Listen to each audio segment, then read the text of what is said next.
ಎಲ್ಲರಿಗೂ ನಮಸ್ಕಾರ. ಅಚೀವರ್ ಸಂಸ್ಥೆಯ ವಿಶೇಷ ಸಂಚಿಕೆಗೆ ಸ್ವಾಗತ. ಸ್ನೇಹಿತರೆ, ಕಳೆದ ಒಂದು ವಿಡಿಯೋ ಮಾಡಿದ್ದೆ SSC ಫೇಸ್ 13 ಎಕ್ಸಾಮ್ ಬಗ್ಗೆ ನಿಮಗೆ ಹೇಳ್ತಾ ಅದಕ್ಕೆ ಅತ್ಯುತ್ತಮ ಪ್ರತಿಕ್ರಿಯೆಯನ್ನು ನೀಡಿದ್ದೀರಾ. ಮತ್ತೆ ಸುಮಾರು ಜನಕ್ಕೆ ಗೊಂದಲ ಕೂಡ ಇದೆ. ಸೊ ಅದನ್ನೆಲ್ಲ ಡೌಟ್ ಸೆಷನ್ಸ್, ಹಾಗೆ ಹೇಗೆ ಅಪ್ಲೈ ಮಾಡೋದು ಅಂತ ಸುಮಾರು ಜನ ಕೇಳಿದ್ದೀರಾ.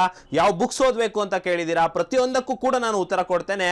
ಬಟ್ ಅದಕ್ಕಿಂತ ಪ್ರಮುಖವಾಗಿದ್ದು ಇನ್ನೊಂದು ಹೊಸ ಅಧಿಸೂಚನೆ ಆಗಿದೆ ಸ್ನೇಹಿತರೆ.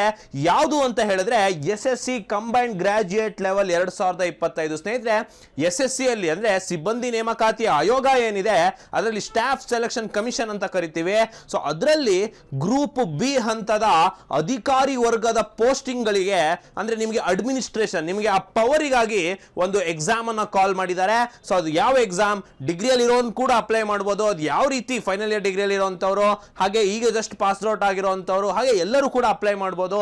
ಯಾವ ಯಾವ ಪೋಸ್ಟ್ ಇದೆ, ಯಾವ ರೀತಿ ಇರುತ್ತೆ ಇದು ಅಂತ ಪ್ರತಿಯೊಂದು ಮಾಹಿತಿಯನ್ನ ಈ ವಿಡಿಯೋದಲ್ಲಿ ನೋಡ್ತೀನಿ. ವಿಡಿಯೋನ ಕೊನೆ ತನಕ ನೋಡಿ ಅಂತ ಹೇಳ್ತಾ, ಸೊ ಸ್ನೇಹಿತರೆ, ಈ ಬಾರಿ 14,582 ಪೋಸ್ಟ್ ಅನ್ನ ಕರೆದಿದ್ದಾರೆ. ಸೊ ನಾನು ನಿಮಗೆ ಕಳೆದ ವಿಡಿಯೋದಲ್ಲಿ ಹೇಳಿದ್ದೆ, ಫೇಸ್ 13 ಅಲ್ಲಿ ನಿಮಗೆ ಒಂದು ದೊಡ್ಡ ಡ್ರಾಬ್ಯಾಕ್ ಏನಂತ ಹೇಳಿದ್ರೆ ಪೋಸ್ಟ್ ಗಳ ಸಂಖ್ಯೆ ಕಮ್ಮಿ ಇರುತ್ತೆ. 5, 3, 2, 1 ಆ ತರ ಇರುತ್ತೆ.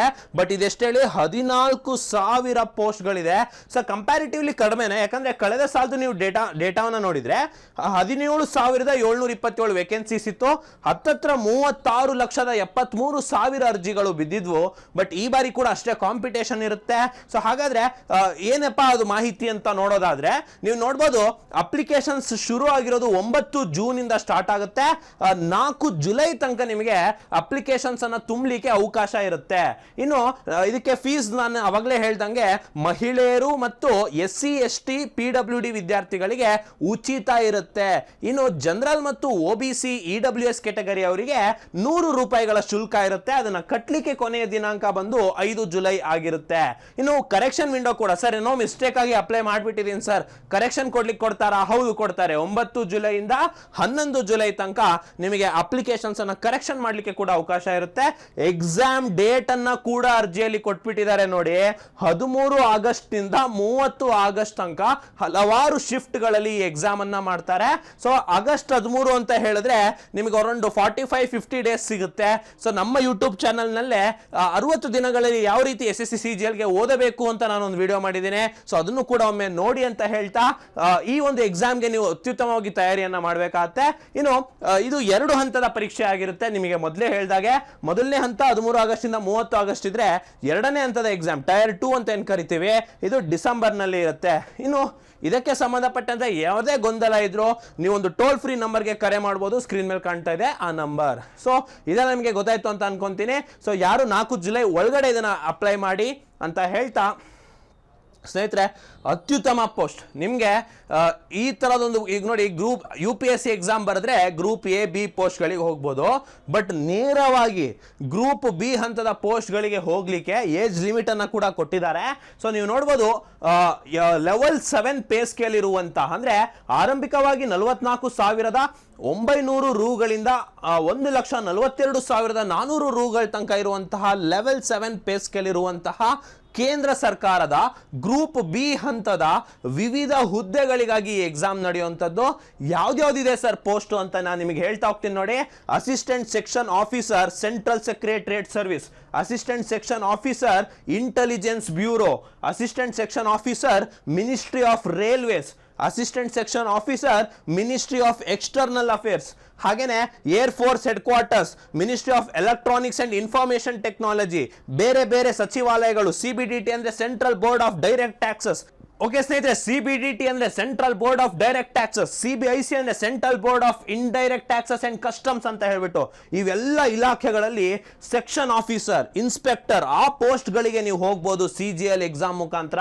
ಇನ್ನು ಅದೊಂದೇ ಅಲ್ಲ, ನಿಮಗೆ ಬೇರೆ ಬೇರೆ post, central bureau of investigation, ED department, ಹಾಗೇನೆ CBI ನಾರ್ಕೋಟಿಕ್ಸ್, ಫಾರಿನ್ ಟ್ರೇಡ್, ಇವೆಲ್ಲದಕ್ಕೂ ಕೂಡ ಗ್ರೂಪ್ B ಹಂತದ ಜಾಬ್ ಗಳಿಗೆ ಹೋಗೋದಾದ್ರೆ ಸರ್ ಸ್ವಲ್ಪ ಮಾರ್ಕ್ಸ್ ಕಡಿಮೆ ಇದೆ, ಬೇರೆ ಯಾವ ಹೋಗ್ಬೋದು ಅಂತ ಹೇಳಿದ್ರೆ ನೋಡಿ, ಲೆವೆಲ್ 6 ಪೇ ಸ್ಕೇಲ್ ಇರುವಂತಹ ಬೇರೆ ಬೇರೆ ನ್ಯಾಷನಲ್ ಹ್ಯೂಮನ್ ರೈಟ್ಸ್ ಕಮಿಷನ್ ಅಲ್ಲಿ ನೀವು ರಿಸರ್ಚ್ ಅಸಿಸ್ಟೆಂಟ್ ಆಗಿ ನೀವು ಹೋಗ್ಬೋದು.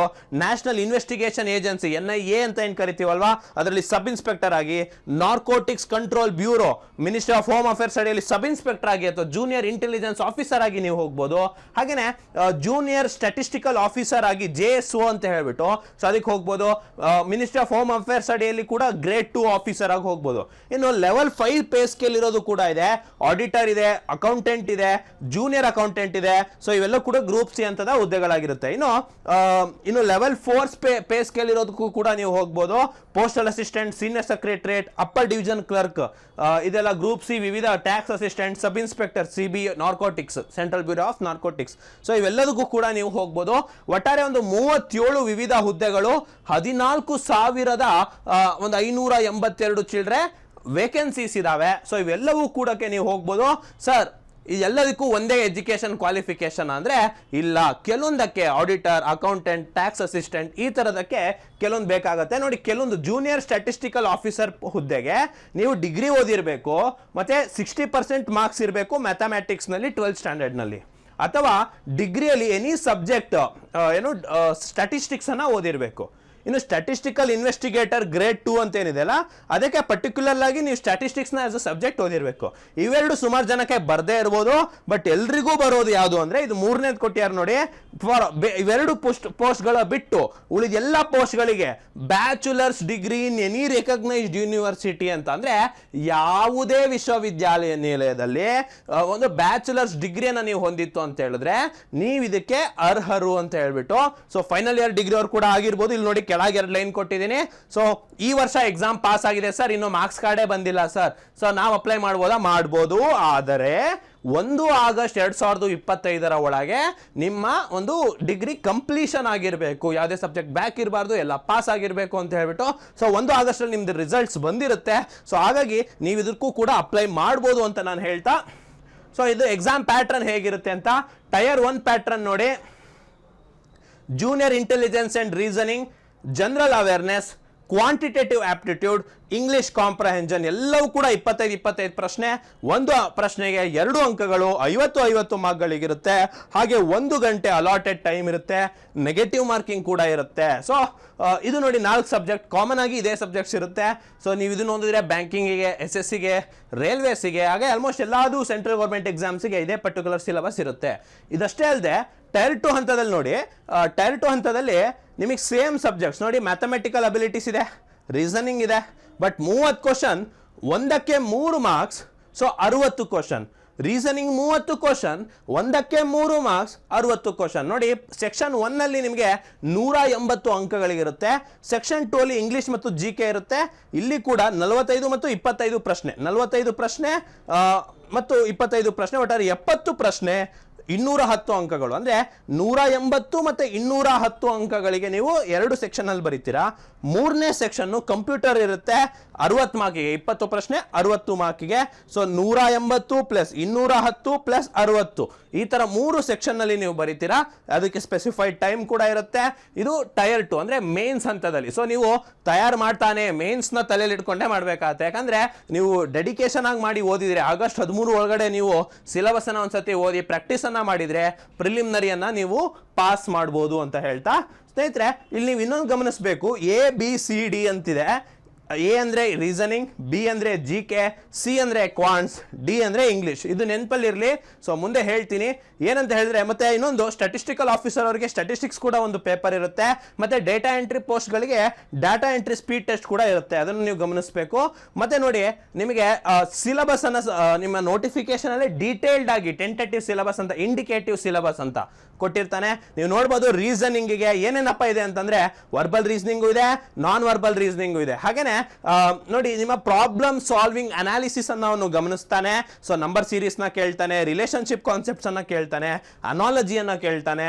ಹಾಗೇನೆ ಸಿಂಬಾಲಿಕ್ ಮತ್ತು ನಂಬರ್ ಕ್ಲಾಸಿಫಿಕೇಶನ್, ಕೋಡಿಂಗ್ ಮತ್ತು ಡಿಕೋಡಿಂಗ್, ನ್ಯೂಮರಿಕಲ್ ಆಪರೇಷನ್, ಹಾಗೇನೆ space orientation, space visualisation, when diagram, ಈ ರೀತಿ ನೀವು ನೋಡ್ಬೋದು, ಗಮನಿಸ್ಬೋದು. ನೀವು ಇದರಿಂದಾನೇ ನೀವು ಸಿಲೆಬಸ್ ಅನ್ನು, ಇದು ಇಂಡಿಕೇಟಿವ್ ಸಿಲೆಬಸ್, ಅದು ರಿಲೇಟೆಡ್ ಎಲ್ಲ ಕಾನ್ಸೆಪ್ಟ್ಸ್ ಅನ್ನ ಓದಬೇಕಾಗತ್ತೆ. ಇದೇ ರೀತಿ ನೀವು ಜಿ ಕೆ ಓದೋದಾದ್ರೆ ನೋಡಿ, ಜಿ ಕೆಗೆ questions will be designed to test the current events. ಅಂದ್ರೆ ಕರೆಂಟ್ ಇವೆಂಟ್ಸ್ನ ನಿಮ್ಮನ್ನ ಪರೀಕ್ಷೆ ಮಾಡಬೇಕು ಅಂತ ಹೇಳ್ಬಿಟ್ಟು ನಿಮಗೆ ಪರೀಕ್ಷೆನ ಕೊಡ್ತಾರೆ. ಹಾಗೇನೆ ಸೈಂಟಿಫಿಕ್ ಆಸ್ಪೆಕ್ಟ್ ಮತ್ತು ಎಜುಕೇಟೆಡ್ ಪರ್ಸನ್ಗೆ ಎಷ್ಟು ಮಾಹಿತಿ ಇರಬೇಕು ಅದೆಲ್ಲ ಇರಬೇಕು. ಅದ್ರ ಜೊತೆಗೆ ನೋಡಿ history, culture, geography, environment, economic, ಹಾಗೇನೆ ಜನರಲ್ ಪಾಲಿಸಿ ಮತ್ತು ಸೈಂಟಿಫಿಕ್ ರಿಸರ್ಚ್, ಈ ಥರ ಎಲ್ಲ almost variety 10 to 12 subjects cover ಆಗುತ್ತೆ ಜಿ ಕೆಯಲ್ಲಿ. ಇನ್ನು ಕ್ವಾಂಟಿಟೇಟಿವ್ ಆಪ್ಟಿಟ್ಯೂಡ್ ಸುಮಾರು ಜನಕ್ಕೆ ಟಫ್ ಆಗ್ಬೋದು, ಬಟ್ ಇದು ನೋಡಿ ತುಂಬ ಸಿಂಪಲ್ ಇದೆ. ರೇಷಿಯೋ ಪ್ರಪೋರ್ಷನ್ ಇದೆ, ಪರ್ಸೆಂಟೇಜ್ ಇದೆ, ಸ್ಕ್ವೇರ್ ರೂಟ್ಸ್ ಇದೆ, ನಂಬರ್ ಸಿಸ್ಟಮ್ಸ್ ಇದೆ, ಆವರೇಜಸ್ಸು ನಾರ್ಮಲ್ ಇರುವಂಥದ್ದೇ ಇರುವಂಥದ್ದು, ಜಾಸ್ತಿ ಏನಿಲ್ಲ. ಬಟ್ ನೀವು ಇಲ್ಲಿ ನೋಡ್ಬೋದು ಸ್ವಲ್ಪ ಅಡ್ವಾನ್ಸ್ ಮ್ಯಾಥ್ಸ್ ಆ್ಯಡ್ ಆಗಿರುವಂಥದ್ದು ಯಾವುದಂದ್ರೆ ಕಾಂಗ್ರಿಯನ್ಸ್ ಆಫ್ ಟ್ರಯಾಂಗಲ್ಸ್ ಆಗಿರ್ಬೋದು, ಪಾಲಿಗನ್ಸ್ ಆಗಿರ್ಬೋದು, ಸಿಲಿಂಡರ್, ಹಾಗೇನೆ ಹಿಸ್ಟೋಗ್ರಾಮ್ ನೋಡಿ, ಸ್ವಲ್ಪ ಸ್ಟಾಟಿಸ್ಟಿಕ್ಸ್ ಅನ್ನು ಕೂಡ ಇದರಲ್ಲಿ ಕೊಟ್ಟಿದ್ದಾರೆ. ಇನ್ನು ಇಂಗ್ಲಿಷ್ನ ನೋಡೋದಾದ್ರೆ ನೋಡಿ, ಇಂಗ್ಲಿಷ್ ನಾರ್ಮಲ್ ಕ್ಯಾಂಡಿಡೇಟ್ಗೆ ಅವೈಲೇಬಲ್ ಇರುವಂತಹ ಒಂದು ಕಾಂಪ್ರಹೆನ್ಷನ್ ಮತ್ತು ರೈಟಿಂಗ್ ಅಬಿಲಿಟಿಯನ್ನು ಮಾತ್ರ ಪರೀಕ್ಷೆ ಮಾಡ್ತಾರೆ. ಇನ್ನೊಂದು ನೀವು ಗಮನಿಸಬೇಕಾಗಿರೋದು ಏನಂದ್ರೆ ABD will be level commensurate with the essential qualification, that is graduation ಅಂತ. ಅಂದ್ರೆ ನಾನು ಅವಾಗಲೇ ಹೇಳಿದೆ ಅಲ್ವಾ ABD ಅಂತ. ಅಂದ್ರೆ ABD ಅಂತ ಅಂದ್ರೆ ಏನು ಅಂದ್ರೆ ಇಲ್ಲಿ ನೀವು ನೋಡ್ಬೋದು, ಎ ಸೆಕ್ಷನ್ ಅಂದ್ರೆ ರೀಸನಿಂಗು, ಬಿ ಅಂದ್ರೆ GK, ಡಿ ಅಂದ್ರೆ ಇಂಗ್ಲಿಷು. ಇವು ಮೂರನ್ನು ಕೂಡ ಯಾವ ತರ ಕೇಳ್ತಾನಂತ ಅಂದ್ರೆ ಇಲ್ಲಿ ಏನ್ ಕೊಟ್ಟಿದ್ದಾನೆ ಅಂತಂದ್ರೆ A, B ಮತ್ತು ಡಿ ಸೆಕ್ಷನ್ ಅನ್ನ ಡಿಗ್ರಿ ಹಂತದವರಿಗೆ ಕೊಟ್ಟಂಗೆ ಕೊಡ್ತೀವಿ.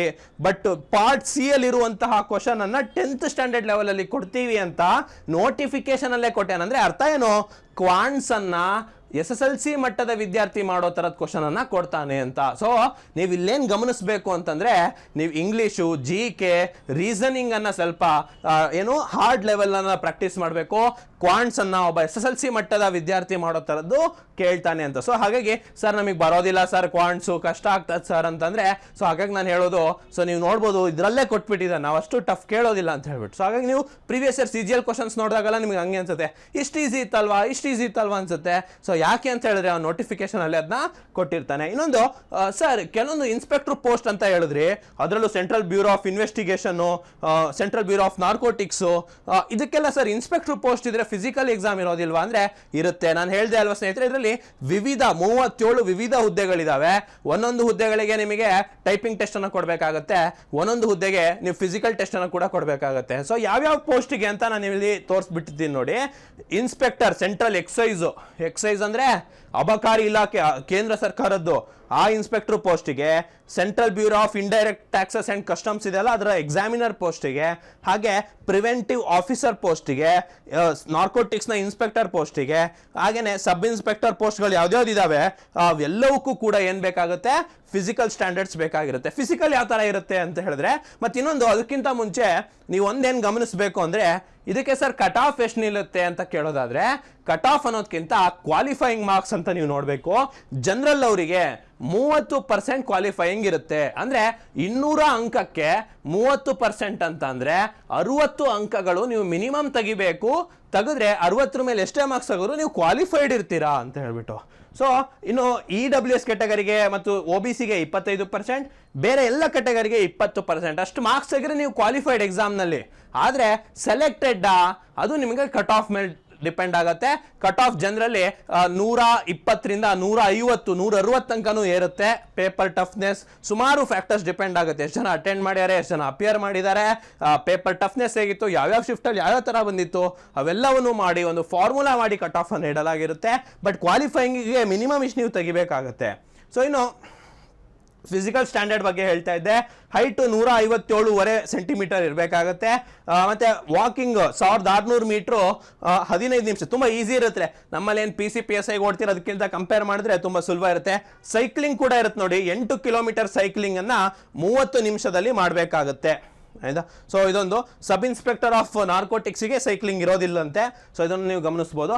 ಮಹಿಳೆಯರಿಗೆ ಹೇಳೋದಾದ್ರೆ ಮಿನಿಮಮ್ 152 ಸೆಂಟಿಮೀಟರ್ ಇರಬೇಕು, 48 kg. ಸೊ ಯಾರ್ಯಾರು ಊಟ ಮಾಡ್ತಾ ಇಲ್ಲ 48 kg ಮಿನಿಮಮ್ ಇರ್ಬೇಕು ನೀವು ಇದರಲ್ಲಿ. ಆಯ್ತಾ. ಹಾಗೇನೆ ಫಿಸಿಕಲ್ ನೋಡಿ, 1 ಕಿಲೋಮೀಟರ್ ಅನ್ನ 20 ನಿಮಿಷದಲ್ಲಿ ನಡೆಯಕ್ಕಿರುತ್ತೆ ಅವರಿಗೆ, 3 ಕಿಲೋಮೀಟರ್ ಸೈಕ್ಲಿಂಗ್ ಅನ್ನ 25 ನಿಮಿಷದಲ್ಲಿ ಮಾಡ್ಲಿಕ್ಕಿರುತ್ತೆ.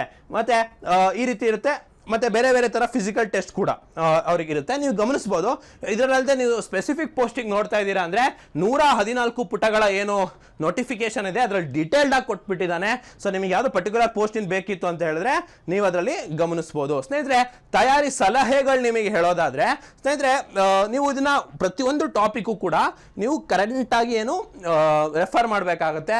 ಸೊ ನಮ್ಮ ಅಚೀವರ್ ಸಂಸ್ಥೆಯಲ್ಲಿ ಕಳೆದ 10 ವರ್ಷದಿಂದನೂ ಕೂಡ ಸೊ ನಾವೇನ್ ಮಾಡ್ತಾ ಇದೀವಿ ಅಂತ ಹೇಳಿದ್ರೆ ಆ ತರ ಮಾರ್ಕೆಟ್ ನಲ್ಲಿ ನೋಡಿ ನಿಮಗೆ ಹಲವಾರು ಕಂಪನಿಯ ಹಲವಾರು ಪಬ್ಲಿಕೇಶನ್ ಅನ್ನ ಪುಸ್ತಕಗಳು ಸಿಗ್ತವೆ.